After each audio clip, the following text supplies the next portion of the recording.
আসসালামু আলাইকুম। আজব এক দেশ মালয়েশিয়া। কারণ কি, এই দেশে আপনার নারীরাও আপনার কাজ করতে হয়, প্রতিটা নারী। আমাদের দেশে নারীরা কাজ করে, তবে কিছু সংখ্যক, একেবারেই অল্প। কিন্তু কথা হচ্ছে মালয়েশিয়াতে আপনার হচ্ছে কি, নারী পুরুষ সবাইকে একটা জিনিস মাথায় রাখতে হয়, সেটা হচ্ছে সবাইকে মৃত্যুর আগ পর্যন্ত, ঠিক আছে, বুঝার পর থেকে বয়সটা যখন মোটামুটি হয় 15-16 বছর হয়, তখন থেকে কাজ শুরু করে একবারে মৃত্যুর আগ পর্যন্ত একটা নারী বা একটা পুরুষ কাজ করতে হয়। এটা এমনই এক দেশ। এখানে কি হয় আপনার হচ্ছে কি, যে বিষয়টা যে নারী আর পুরুষ নাই, সবাইকে সবার কথা হচ্ছে কর্ম করতে হবে। বুঝার পর থেকেই কর্ম, তারা সবাই কর্মে ব্যস্ত হয়ে যায়। সেই সাথে কথা হচ্ছে তাদের প্রতিটা লোকের খরচ নিজে বহন করে, যে জন্য তাদের একটা প্লাস পয়েন্ট যে আমাদের দেশে হচ্ছে একজনের খরচ দিয়া ফুল ফ্যামিলি চলে। তো এখানে কিন্তু প্রতিটা ফ্যামিলিতে যতজন লোক আছে, নারী আর পুরুষ নাই।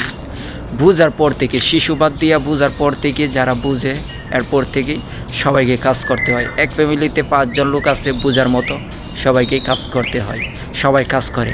এমনকি তারা সবাই নিজের উপরে নিজে নির্ভরশীল। ধরেন আমার একটা জিনিস প্রয়োজন, আমারটা আমি কিনতেছি, আমার পরিবারের কারো কাছে চাইলাম না।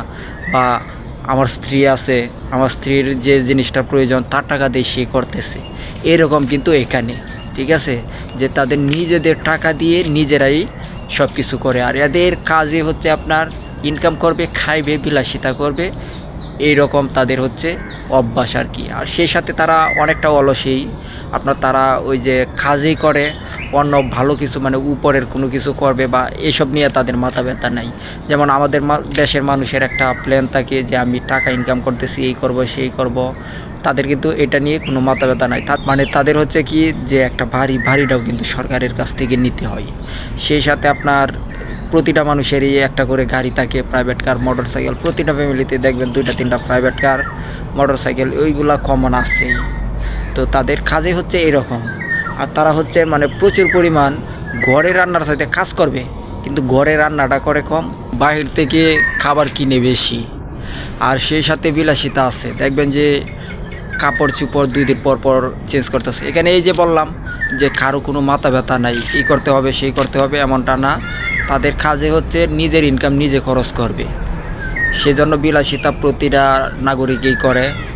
তাছাড়া আপনার হচ্ছে কি, তাতে কিন্তু প্রচুর পরিমাণ আপনার ট্যাক্স বহন করতে হয়, ট্যাক্স দিতে হয়। তো ট্যাক্স দেওয়ার কারণেও কিন্তু তাদের একটা বিষয়, এই যে তারা যে গাড়ি কিনে, একটা গাড়ির কিন্তু অনেক দাম। তো এই গাড়িটা কিন্তু তারা একসাথে টাকা দিয়ে কিনে না, কিস্তির উপরে নেই। একটা ফোন চালাইলেও কিন্তু এই দেশে আপনার হচ্ছে কি ট্যাক্স দিতে হয় তাদের।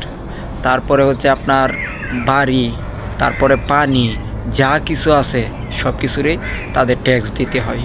তো মানে ট্যাক্সের উপর দিয়ে কিন্তু এই দেশের নাগরিকের নির্ভর, মানে এইগুলা দিয়ে এখানে থাকতে হয়। কথা হচ্ছে যে তারা এই দেশের নাগরিক হইলেও তাদের যে সিস্টেমটা, তারা হচ্ছে এই দেশের ভাড়াটিয়ার মতো, এরকম একটা অবস্থা।